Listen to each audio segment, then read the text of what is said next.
Maria, it won't let me hit the go live button on Facebook. See this?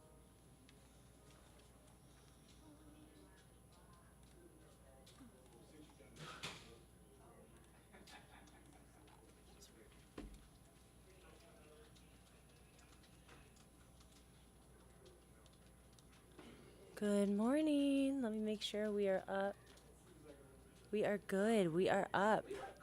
Hi guys. It is, let's see, 11:34 a.m. on your Monday, and this is the fourth or fifth edition of Weather Where You Are. Guys, this is a segment we're going to be doing every single day around 11:30 Monday through Friday. We're going to dive into topics completely unrelated, maybe related to today's weather, maybe completely unrelated to today's weather. When I do these segments, it's going to be a lot of teaching elements of like different things that we have learned about as meteorologists that go into forecasting.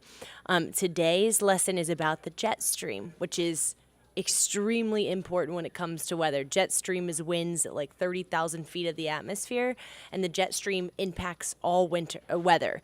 It is the way that weather systems move. It's the dividing line between warm and cold air. It's up where planes fly. So let's get into it, okay? Here is a website I found that really helps explain what the jet stream is. So, jet streams are narrow bands of strong wind that generally blow from west to east across the globe. The Earth has four primary jet streams: two polar jet streams, which are located near the poles, and then two subtropical jet streams, which are located closer to the tropics.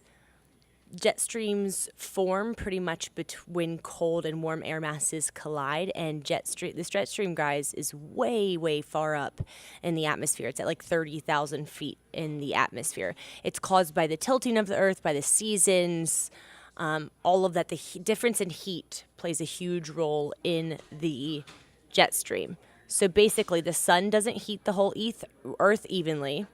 That's why areas near the equator are hot, because they get that direct sunlight. They're the closest to the sun.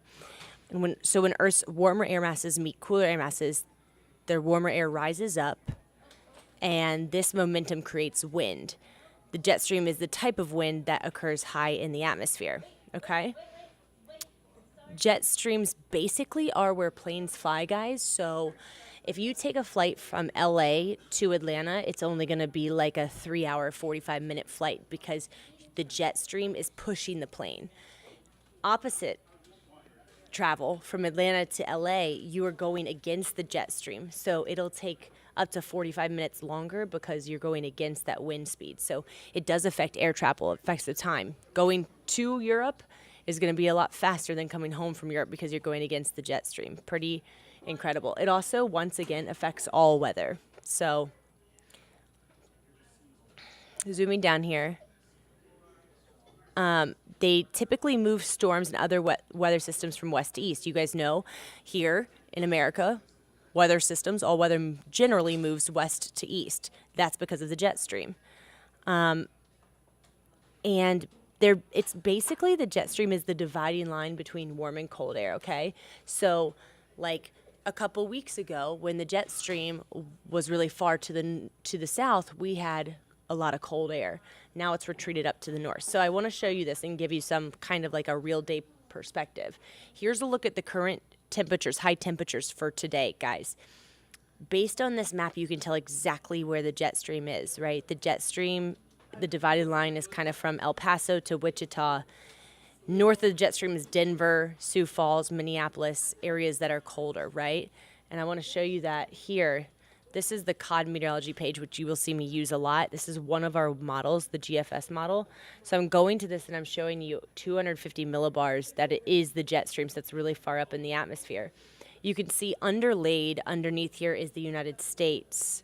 So you can see Florida. If you see Texas, you can see the United States. And then on top of it is the wind barb. So you can see the areas of yellow. That's where there's really high wind speeds. That's the jet stream, okay? That jet stream today is centered right over the Midwest. And you can see that. See that pattern right there? Areas south of that jet stream are a lot hotter. Meanwhile, areas north are a lot cooler. So that is the kind of way that the jet stream impacts all weather. In the winter, the jet streams move, okay? In the winter, they move really far to the south. That allows cold air to reach the south. We see really fast moving systems, right?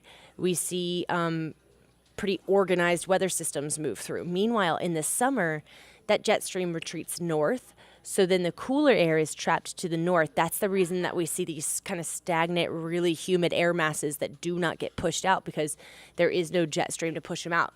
It's why we see these summer thunderstorms pop up and they don't move. They sit over areas forever because the jet stream is not there to push the weather. So it does impact our weather significantly.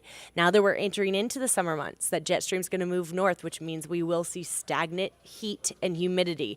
It doesn't move back down south until the fall and the winter, and that's when we start to see the cooler air move back in. So that is the lesson for today on the jet stream. Pretty cool, right? That's one of the things. Hi, Clark. Vanessa, so glad that you're watching. But that's one of the things that we use to kind of diagnose the atmosphere, the jet stream. I always start my forecast every single morning by looking at the jet stream pattern, because that gives me an overall idea of where the air masses are going to move, and then I go from there to the lower levels of the atmosphere. So it's a very good tool for the overall pattern and understanding what's happening outside. Okay, all right, guys. Well, that's the lesson for today. I believe Courtney will be doing a local forecast for the Braves tomorrow, since they are back in town, and man, are they on fire. All right. Okay, guys, have a good day, and I will see you very soon.